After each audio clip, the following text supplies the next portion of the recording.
మీకందరికీ తెలుసు ఇందిరమ్మ రాజ్యం వస్తుంది, ఇంటింటికి ఇల్లు కడతామన్నారు.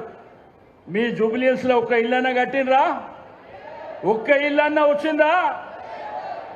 గోపీనాథ్ గారు ఇప్పించిన 3600 ఇండ్లు గుర్తుంది కదా, వీళ్ళు ఇచ్చిండ్రా?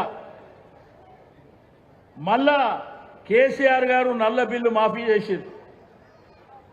కేసీఆర్ గారు ప్రభుత్వంలో మీ ఇంట్లో నల్ల కూడా ఆ బిల్లు మాఫీ చేసాడు. పేదవాళ్ళు మధ్యతరగతి కుటుంబాల వాళ్ళు ఉన్నారు, మీరు బిల్లు కట్టే అవసరం లేదని. కానీ ఇప్పుడు 20 నెలల నుంచి ఏం జరుగుతుంది? మీ ఇంటికి వచ్చి బలవంతంగా బిల్లు ఇస్తున్నా లేదా? మేము ఈ వేదిక మీద చెప్తున్నాం, ఎన్ని బిల్లు వచ్చినా ఎన్ని ఇబ్బందులు పెట్టినా నల్ల బిల్లు కట్టకండి, మేము మీ వెనుక ఉన్నామని చెప్పి నేను ఈ సందర్భంగా తెలియజేస్తా ఉన్నాను. గోపీనాథ్ గారు అనేకమైనటువంటి కార్యక్రమాలు చేసిండు. రెండోది పండుగలకు చూసినాం మనం.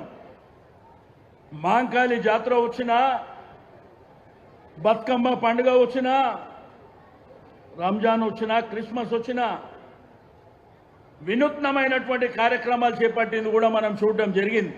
గోపీనాథ్ గారు మన మధ్యలో లేరు, వారు అకాల మరణం చెందిరు. కాబట్టి ఎప్పుడు రాని కుటుంబం వాళ్ళ భార్య బిడ్డలు కొడుకుతో సహా మీ దగ్గరకు వచ్చిండ్రు. వాళ్ళని ఆశీర్వదించి దీవించి పోలింగ్ స్టేషన్కి వెళ్ళినప్పుడు, ఓటు వేసేటప్పుడు, ఆ పోలింగ్ డబ్బా దగ్గర పోయేటప్పుడు ఒక్కసారి మాగంటి గోపీనాథ్ గారిని గుర్తు చేసుకొని వేయవలసిందిగా నేను ఈ సందర్భంగా తెలియజేస్తా ఉన్నాను. నేను అడుగుతున్నా మీ అందరికీ, ఈరోజు ఎంతోమంది తిరుగుతున్నారు ఈ ప్రాంతంలో, మరి 20 నెలల నుంచి ఎందుకు తిరగలేదని చెప్పి నేను అడుగుతా ఉన్నాను. 20 నెలల నుంచి ఎందుకు తిరగలే? మరి ఆ పక్కన నాకు సనత్ నగర్ ఉంది, ఈ పక్కన కుకట్పల్లి ఉంది, ఆ పక్కన ఖుత్బుల్లాపూర్ ఉంది, ఈ పక్కన ఖైరతాబాద్ ఉంది. మరి ఎందుకు తిరుగుతలేరు వేరే దగ్గర? అంటే ఎలక్షన్ ఏడుంటే ఆడనే తిరుగుతారు. కాబట్టి మీరు కూడా ఆలోచన చేసి తప్పకుండా కేసీఆర్ గారు మళ్ళా ముఖ్యమంత్రి అయితేనే మన సమస్యలకు ఒక మార్గం దొరుకుతుందని చెప్పి నేను ఈ సందర్భంగా తెలియజేస్తూ, మరి గోపీనాథ్ గారి కుటుంబాన్ని, సునీత గారిని మీరందరూ దీవించాలని కోరుకుంటూ, ఇది ఎలక్షన్ 5 సంవత్సరాల కోసం వచ్చే ఎలక్షన్ దేనికి వస్తుంది? మన భవిష్యత్తు కానీ, రాష్ట్రం కానీ, నియోజకవర్గం కానీ, మన ప్రాంతం యొక్క అభివృద్ధి కోసం మనం ఒక మంచి నాయకుని ఎన్నుకోవాలని ఎలక్షన్స్ 5 ఏళ్ళకి ఒకసారి వస్తుంది. ఇది మన అందరి జీవితాలకు ముడిపడినటువంటి విషయం. సో ఇక్కడ సింపతి పైన ఓట్లు అడగడం అనేది కరెక్ట్ కాదు. బీఆర్ఎస్ పార్టీ గతంలో 10 సంవత్సరాల వాళ్ళ పరిపాలనలో జూబ్లీహిల్స్ నియోజకవర్గాన్ని కానీ, జూబ్లీహిల్స్ ప్రజలకు కానీ ఏం చేసింది అనేది చెప్పుకొని ఓట్లు అడగమనండి. సింపతి మీద అంటే మనందరి భవిష్యత్తుకు సంబంధించినటువంటి విషయం. మన ప్రాంతం అభివృద్ధి చెందాలన్నా, మన ఈరోజు అధికారంలో ఉన్నటువంటి కాంగ్రెస్ పార్టీ 2 నెలలుగా 150 కోట్ల రూపాయల అభివృద్ధి కార్యక్రమాలు చేపట్టింది. అనేక సంక్షేమ పథకాలు, సన్న బియ్యం కావచ్చు, వైట్ రేషన్ కార్డు దాదాపు 15,000 కుటుంబాలకు అందించింది.